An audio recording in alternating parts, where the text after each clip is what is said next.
sini CGP Angkatan 7 Kabupaten Cilacap akan mempraktekkan praktek coaching supervisi akademik modul 2.3. Saya sebagai pengamat R. Susanto SD Cisumur 04 dan sebelah saya Suherman dari SD Negeri Cisumur 04, Kecamatan Gandrumangu, nanti berperan sebagai coach. Dan saya Evi Wahyu Kurniati dari SMP Negeri 1 Gandrumangu, berperan sebagai coach. Ya, demikian kenalan kami. Semoga praktek coaching nanti bisa berjalan dengan lancar. Assalamualaikum warahmatullahi wabarakatuh. Ya, selamat siang teman-teman. Selamat siang Pak Ari. Gimana? Katanya nanti akan ada praktek coaching ya? Betul. Dengan siapa? Nanti kebetulan dengan Ibu Evi. Oh, iya. Terus nanti dalam praktek coaching tersebut itu topik penilaian yang akan digunakan itu seperti apa? Iya, yang jelas ya saya akan menggunakan alur Tirta. Itu nanti ada tujuan, identifikasi masalah, rencana aksi, dan tanggung jawab. Kemudian saya juga akan mencoba untuk mengembangkan kompetensi. Yang pertama adalah present, yang kedua adalah mendengarkan aktif, dan yang terakhir adalah mengajukan pertanyaan. Terus apa? Nanti dalam prakteknya indikator yang pencapaian seperti apa yang Bapak? Dari spesifikasi nanti yang akan saya gunakan adalah present atau kehadiran penuh. Jadi nanti dalam pelaksanaan kegiatan saya akan mencoba untuk memperhatikan dengan sepenuh hati, ada di situ, tidak melakukan aktivitas apapun. Gitu, Pak. Selamat, semoga nanti prakteknya berjalan dengan baik. Ya, selamat. Terima kasih, Pak. Assalamualaikum Pak Herman. Waalaikumsalam Ibu Evi. Gimana kabarnya hari ini? Alhamdulillah, seperti yang Ibu Evi lihat, saya dalam keadaan sehat. Ibu Evi, apa kabarnya hari ini? Alhamdulillah, keadaan baik Pak hari ini. Alhamdulillah. Tapi ada ganjalan sedikit di hati nih. Oh, begitu. Ini sebelumnya, mohon maaf, baru sempat saya menemui Bu Evi, kalau tidak salah tadi pagi apa kemarin ya, Bu Evi kirim. Kemarin Pak. Oh, kemarin ya Bu Evi kirim ke saya, katanya pingin kita berbicara empat mata, mungkin ada sesuatu yang Bu Evi sedang rasakan, risaukan ataupun sedang menjadi problem untuk Bu Evi, silahkan bisa sharing ke saya. Barangkali nanti saya punya solusi ataupun ya bisa meringankan apa yang menjadi beban untuk Bu Evi. Ya, sebelumnya terima kasih Pak sudah meluangkan waktu untuk saya. Siap. Di tengah-tengah kesibukan Bapak. Tidak mengganggu kan Pak? Tidak apa-apa, kebetulan saya lagi santai. Tadi pagi memang agak sedikit sibuk, tapi sekarang udah santai. Boleh, silakan, tidak usah sungkan. Apa yang menjadi permasalahan Bu Evi atau yang menjadi ganjalan, silakan boleh diceritakan ke saya kalau memang tidak keberatan. Iya. Jadi begini Pak, beberapa minggu yang lalu kami di sekolah kan melaksanakan PAS 2 ya Pak. Itu. Nah, terus kebetulan ada salah satu kelas itu di mana nilainya itu turun sekali Pak. Jadi di mata pelajaran IPS itu kebetulan saya yang ngajar, itu nilainya hampir 60% lah. Itu siswa-siswanya mendapatkan nilai rendah atau di bawah KM seperti itu. Nah, itu jadi ada masalah seperti itu Pak saya. Oh, jadi tujuan Bu Evi ingin ngobrol sama saya sebenarnya itu. Jadi ada sedikit masalah terkait dengan hasil belajar peserta didik Bu Evi. Oke, jadi saya kepengen nanti dari saya curhat gitu, kita ngobrol, itu saya mendapatkan solusi terkait dengan permasalahan yang sedang saya risaukan terkait tadi hasil nilai PAS yang rendah di mata pelajaran IPS. Oh, begitu ya. Yang saya Bu Evi, ini mohon maaf terkait dengan apa yang Ibu Evi utarakan tadi. Saya tidak, istilahnya saya tidak akan menghakimi ataupun harus begini tidak. Itu kalau boleh saya ngomong sedikit, mungkin Bu Evi bisa flashback ke belakang ataupun bagaimana terkait pembelajaran yang sudah Bu Evi lakukan, laksanakan sehari-hari apa penyebabnya kok bisa sampai terjadi hal yang sedemikian rupa begitu Bu. Iya. Jadi saya kan mengajar mata pelajaran IPS di kelas 9 ya Pak. Gitu. Jadi kalau saya bisa flashback ke belakang, itu memang pembelajaran kemarin itu banyak pembelajaran yang tidak efektif gitu ya, terkait dengan adanya kegiatan. Misalkan kemarin itu ada kelas 9 itu kan selain untuk menghadapi ujian itu juga ada kegiatan tryout seperti itu, terus kemudian ada kegiatan ujian praktik gitu ya, terus kemudian kemarin juga ada kegiatan di sekolah terkait menyambut bulan bahasa gitu, itu melaksanakan kegiatan di sekolah gitu, sehingga banyak jam-jam efektif yang seharusnya bisa untuk pembelajaran menjadi tidak efektif gitu.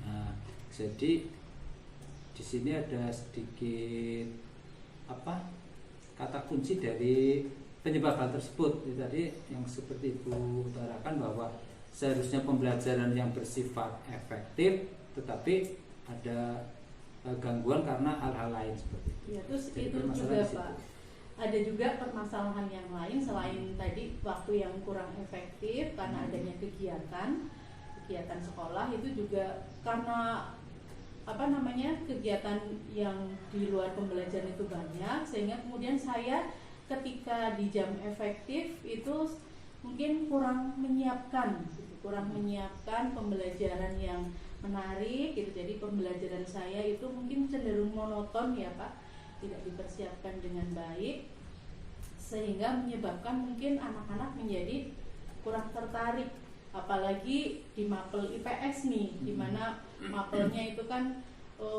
kata anak-anak itu secara umum ngantuki gitu ya Pak, membuat ngantuk, dan kebetulan jam IPS itu banyak ditempatkan di jam-jam akhir, ya jam siang gitu. Jadi ketika anak-anak sudah mungkin semangat belajarnya sudah turun, sudah capek, sudah lapar itu, terus kemudian mendapat pembelajaran IPS itu. Jadi kalau gurunya mungkin kurang membawa pembelajaran yang menarik, itu jadi anak-anak jadi tidak bisa mengikuti dengan baik gitu. Mungkin baik. itu Pak.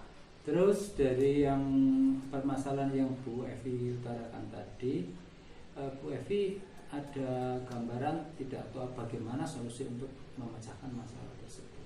Rencananya itu bagaimana untuk kedepannya? Ya, dari hasil flashback saya itu tentang pembelajaran yang saya lakukan itu saya mendapatkan rencana gitu ya, mendapatkan cara itu supaya mungkin ini bisa mengatasi permasalahan yang saya hadapi, yaitu dengan mungkin saya akan menerapkan pembelajaran yang menarik siswa. Itu salah satunya dengan mungkin akan menerapkan pembelajaran berdiferensiasi ya Pak. Gitu. Terus kemudian kalau kemarin ketika pembelajaran itu saya lebih fokus berpusat pada guru gitu, jadi guru menerangkan ceramah gitu, dan teacher center itu. Besok mungkin saya akan menerapkan student center, jadi anak yang kemudian diajak untuk aktif dalam pembelajaran, yaitu tadi dengan menerapkan pembelajaran yang berdiferensiasi. Dan kemudian mungkin saya akan menerapkan pembelajaran dengan menyisipkan ice breaking supaya bisa kemudian membangkitkan semangat anak untuk belajar di jam-jam siang yang tadi anak-anak sudah hilang semangat, sudah lapar dan sebagainya. Luar biasa. Dari rencana tersebut tadi yang Bu Evi utarakan kan tadi di situ ada pembelajaran yang berdiferensiasi. Itu menurut Bu Evi itu contoh kegiatannya seperti apa, misalnya dalam hal yang dilaksanakan di lapangan itu seperti apa?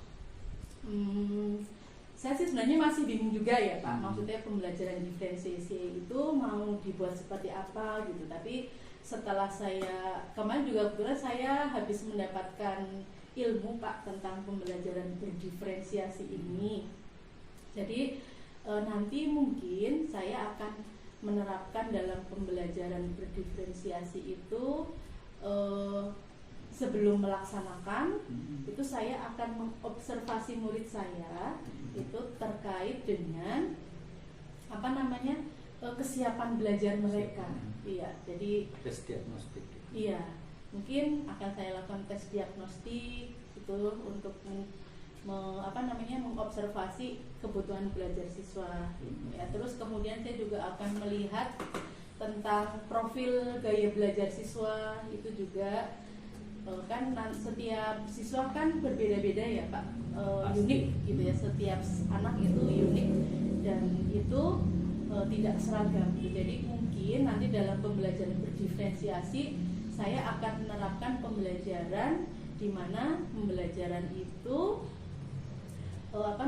bisa untuk memenuhi kebutuhan belajar siswa. Kan ada ya Pak yang mungkin dia suka dengan gaya belajar visual. Ya, mungkin nanti saya akan menerapkan dengan mendiferensiasi konten. Misalkan saya berikan video gitu, saya putarkan video gitu. Terus kemudian yang gaya belajarnya auditory itu mungkin saya nanti akan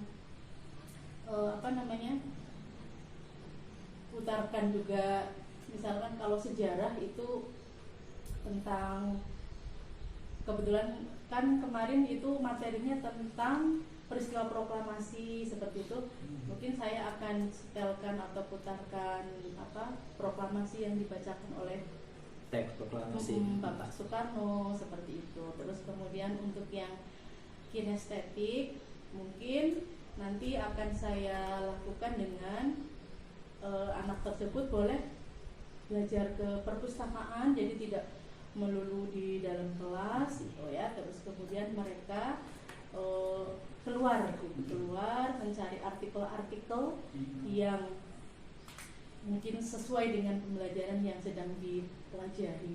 Atau bisa juga dengan bermain peran iya. Seperti secara kayak zaman dulu seperti itu. Iya, bisa juga ya Pak itu. Jadi anak-anak disuruh untuk bermain peran ya, terkait dengan peristiwa sejarah bangsa kita yang sedang terjadi seperti itu. Tempo dulu ya Bu, iya. Pastinya.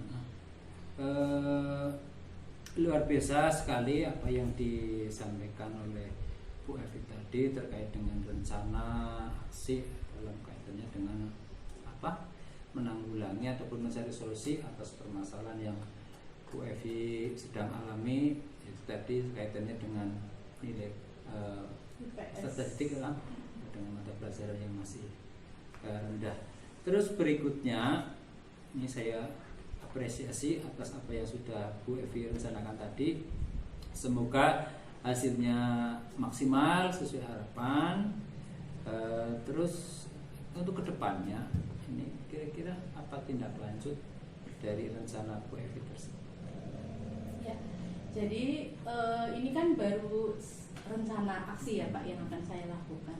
Nah, mungkin tindak lanjut yang akan saya lakukan, saya akan mengajak kerjasama dengan guru IPS yang lain. Kebetulan di sekolah saya itu kan ada 4 guru IPS saya, kemudian ada Bu Eni itu kemarin ada guru baru itu masuk ke sekolah saya, terus kemudian ada Pak Budi dan ada Pak Wasima.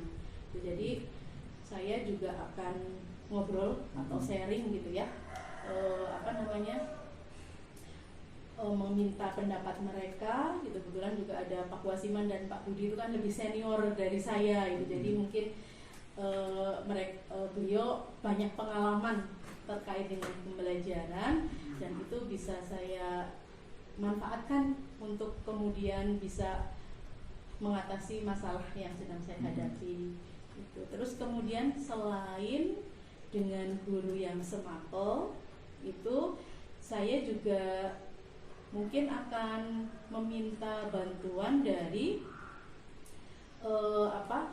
operator, Pak. Dalam hal ini operator itu juga bertanggung jawab terhadap sarana prasarana yang ada di sekolah gitu. Nah, terkait dengan pemanfaatan media pembelajaran gitu. Maka saya juga akan meminta kerjasamanya dengan mereka. Kemudian di sini ada dua, Pak Samsul dan Pak Sigit. Itu juga saya akan mengajak kerjasama untuk membantu saya dalam melaksanakan rencana yang akan saya laksanakan tersebut. Terus selain dari apa yang sudah Ibu Evi sampaikan tadi tentang misalnya mengetahui gaya belajar murid, terus minat belajar murid, minat murid, terus apa tadi ada di situ diselipkan ice breaking dan sebagainya. Terus nanti dari Bu Evi sendiri itu kira-kira yang paling pokok, yang paling apa sih spesifik yang akan Ibu Evi lakukan, apa kaitannya untuk meningkatkan hasil belajar murid? Iya, dari rencana aksi yang tadi sudah saya rencanakan, mungkin dalam waktu dekat ini yang akan saya actionkan gitu ya Pak, akan saya lakukan, dan itu kemungkinan yang paling bagus di antara rencana-rencana yang lain. Mungkin saya akan melaksanakan pembelajaran yang berdiferensiasi, itu dimana saya nanti akan memberikan kesempatan kepada semua anak yang ada di kelas tersebut, yang kita pahami bahwa setiap anak itu punya keunikan masing-masing, setiap anak itu punya ciri khas masing-masing, dan kita sebagai guru, sebagai pemimpin pembelajaran harus sebisa mungkin, semaksimal mungkin itu memberikan yang terbaik untuk siswa-siswa kita gitu ya Pak.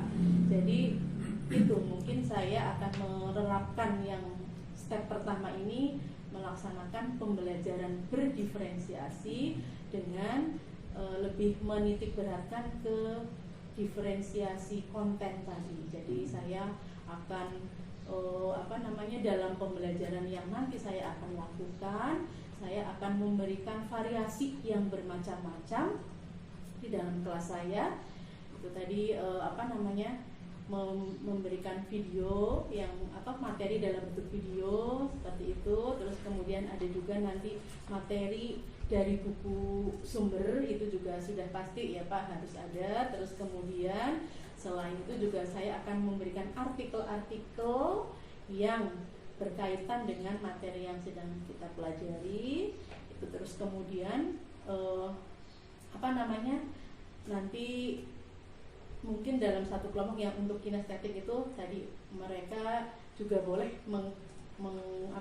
mengkreasikan kemampuannya dengan misalkan melakukan bermain peran gitu, atau membuat puisi yang kaitannya dengan tema sejarah seperti itu. Jadi yang akan saya lakukan dalam waktu dekat ini lebih ke pembelajaran yang berdiferensiasi di dalam kelas saya. Ya, baik Bu Evi.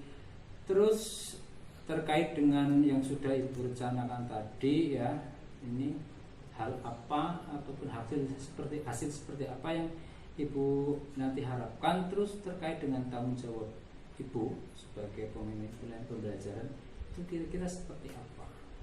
Ya, otomatis kalau ditanya tentang hasil ya Pak, jadi ya harapan saya nanti ketika siswa saya terapkan dengan metode pembelajaran berdiferensiasi seperti yang tadi saya rencanakan di awal, harapan saya anak-anak dalam kegiatan pembelajaran itu akan menjadi lebih antusias mengikuti.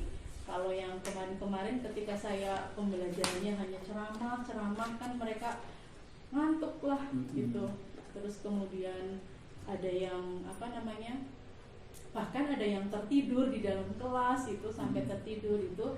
Nah, harapan saya ketika rencana ini saya laksanakan tidak terjadi demikian lagi gitu. Jadi anak-anak antusias mengikuti pembelajaran saya, dan nanti harapannya anak-anak bisa memahami materi yang saya ajarkan gitu. Yang pada akhirnya tadi masalah dari yang kita obrolkan ini kan nilai-nilai yang rendah tadi di mapel IPS itu menjadi terangkat naik, dan sebagian besar siswa-siswa saya mendapatkan hasil yang maksimal. Amin. Itu harapan saya, Pak. Ini ngomong-ngomong perbincangan kita sudah termasuk seru ya, sudah seru sekali perbincangan kita. Terus ini dari apa yang sudah Ibu Evi utarakan, saya ingin tahu ya, sudah tidak sabar lagi, kira-kira seperti apa hasil dari aksi yang sudah Ibu rencanakan tadi. Nah, untuk itu kira-kira kapan Bu Evi ada waktu untuk kita ngobrol lagi, sekaligus ya boleh dikatakan pamer lah, cerita kepada saya terkait hasil yang sudah Ibu Evi laksanakan di pembelajaran IPS tersebut. Iya, ini kan rencana sekarang ya, saya merencanakan mungkin dalam 2 atau 3 hari ke depan saya harus mempersiapkan perangkat-perangkat yang dibutuhkan, seperti tadi misalnya saya harus buat PPT dulu, harus mendownload video yang sesuai dengan materi yang diajarkan dulu, itu terus juga harus mencari artikel-artikel yang sesuai juga itu. Jadi nanti biasanya kan kalau IPS itu 1 minggu 4 jam pelajaran, itu pertemuannya 1 minggu biasanya 2 kali Pak, jadi 2 jam gitu.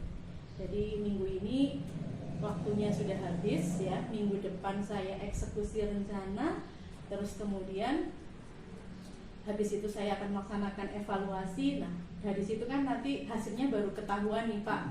Jadi kurang lebih mungkin 2 minggu ke depan ya Pak, kita bisa ngobrol lagi.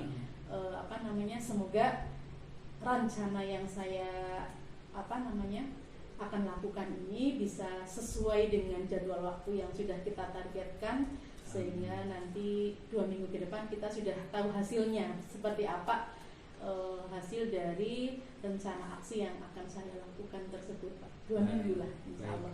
Terima kasih. Ini kita sudah ngomong panjang lebar. Kira-kira setelah perbincangan ini apa yang Ibu Evi rasakan? Plong apa masih punya beban ya, atau masih punya masalah? Alhamdulillah sudah plong sekarang Pak ya. Sudah jadi, sudah plong, sudah lega bisa cerita sama Pak Herman terkait dengan permasalahan peserta didik saya itu. Alhamdulillah. Terima kasih ya Pak. Ya, sama-sama. Semoga perbincangan kita hari ini bermanfaat untuk kita semua. Sangat bermanfaat sekali Pak. Saya rasa gimana, masih ada yang mau diutarakan atau sudah cukup? Sepertinya sudah cukup dulu ya Pak. Iya. Semoga bisa membantu. Sangat membantu Pak. Saya rasa cukup ya. Terima kasih. Terima kasih atas waktunya ya Pak sekali lagi. Mohon pamit Bu Evi. Ya, selamat Pak Herman. Tadi Terima kasih, Pak sudah Ari. melakukan praktek coachingnya dengan baik. Ya, tadi boleh saya menyimpulkan tadi hasil praktek coachingnya itu tadi Herman sudah menggunakan topik penilaian sesuai dengan yang apa yang diharapkan. Tadi sudah tujuannya sudah tercapai, kemudian identifikasi masalah juga sudah, kemudian rencana aksinya, kemudian serta tanggung jawabnya, kemudian juga kompetensi spesifik yang dikembangkan tadi persen ya sudah muncul, kemudian indikatornya tadi juga sudah tercapai ya. Jadi selamat. Terima kasih Pak. Ya, semoga bisa bermanfaat. Amin. Sekali lagi selamat. Demikian praktek coaching pada hari ini, semoga bisa bermanfaat untuk kita semua. Assalamualaikum warahmatullahi wabarakatuh.